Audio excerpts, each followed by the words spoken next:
ਇੱਥੇ ਜਿੰਨੂੰ ਕਰਦੇ ਦਾ ਬੜਾ ਫਾਇਦਾ ਹੈ। ਹਾਂ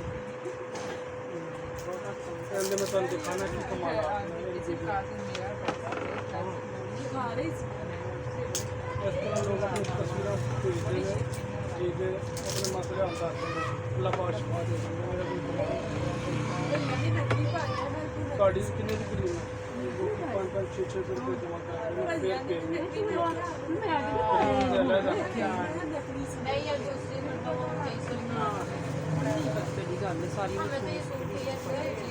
यही होगी सारी क्रीम यही होगी। इसमें क्रीम और एक कैप्सूल जाएगा और एक्स्ट्रा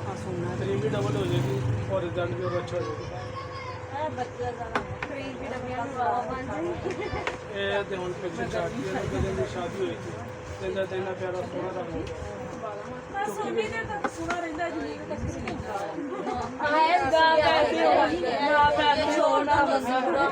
अच्छा मेरी गल सुनो फिर कंपनी वाले नहीं नहीं चंगा चंगा नमाज़ां पढ़नियां शुरू कर दी। मैं चल ठीक मैं नमाज़ां पढ़नियां शुरू कर दी। चलो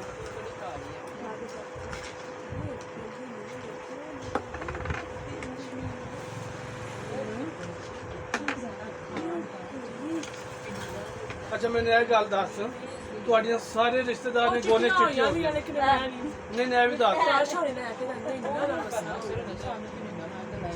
ਹਰ ਇੱਕ ਕੋਈ ਬੋਲਾ ਚਾਹੀਦਾ ਹਰ ਕੋਈ ਬੋਲਾ ਚਾਹੀਦਾ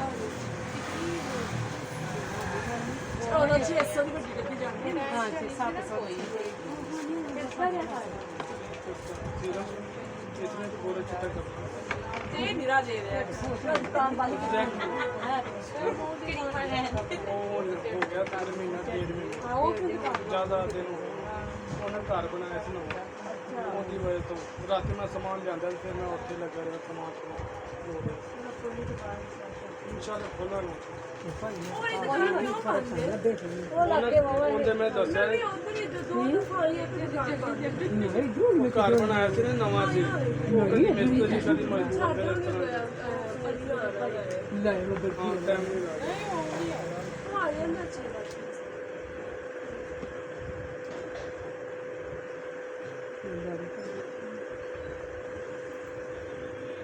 एक भी खतरा ना ना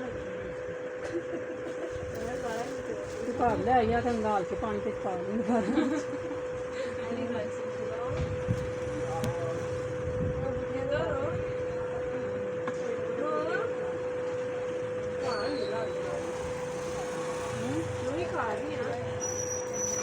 अपने यार तो नहीं पाते करके नहीं शुरू कर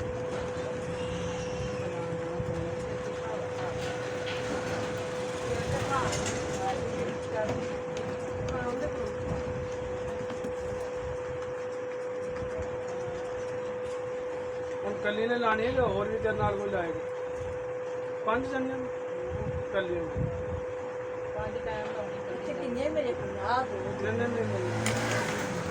मेरे कहने का मकसद है नान वगैरह या कोई भैन वगैरह फिर वंडी जाती है ना करीम फिर ना ने असर तो हो जाता है फिर जल्दी खत्म हो जाती है मैनू तो सगों फायदा है जल्दी खत्म होएगी ਤਾਂ ਕੇ ਰਹਿ ਲੈ ਜੇ ਇਹਨੇ ਕਿੰਨੇ ਪੈਸੇ सिर्फ 1400 रुपये ਸਿਰਫ ਨਾਲੇ 1200 ਤੇ ਹੁਣ 1400 ਉਹੀ ਕਹਿਣਾ वो से खलोता सिर्फ आ ਐਵੇਂ ਤਾਂ ਨਹੀਂ ਹੁੰਦਾ गया कितना कितना कितना चारे ਕਾਨਾ ਨੇ ਵੀ ਕਿਹਾ ਸੀ क्रीमा तो तने घर बना लिया ਤੁਹਾਡੇ ਦੁਆਵਾਂ ਨਾਲ ਬਣਿਆ ਜੀ ਅੱਲਾਹ ਤਾਲਾ ਹਰ ਅੱਛਾ ਹੋਰ ਕੁਝ ਅੱਛਾ ਤੂੰ ਕੀ ਕਹਿ ਰਿਹਾ ਸੀ ਫਿਸ਼ਲ ਦੀ ਵਿਕੀ ਫਿਸ਼ਲ ਦੀ ਵਿੱਕੀ ਸਕਿਨ ਪਾਲਿਸ਼ ਅੱਛਾ बड़ा चला ਮੇਰੇ ਕੋਲ ਨਾ ਹੁਣ ਹੋ ਗਿਆ ਖਤਮ ਸਕਿਨ ਪਾਲਿਸ਼ ਠੀਕ ਹੈ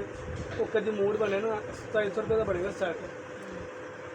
ਇੱਕ ਵਾਰੀ ਲੈ ਕੇ ਜਾਵੇਂ ਇਹ ਕਰੀਮ ਜਿਹੜੀ ਬਣਵਾਈ ਨਾ ਕਿੰਨੀ ਜ਼ਬਰਦਸਤ ਹੈ ਤੁਸੀਂ ਤਕਰੀਬਨ ਸਾਰੀਆਂ ਭੈਣਾਂ ਨੇ ਇਸਤੇਮਾਲ ਕੀਤੀ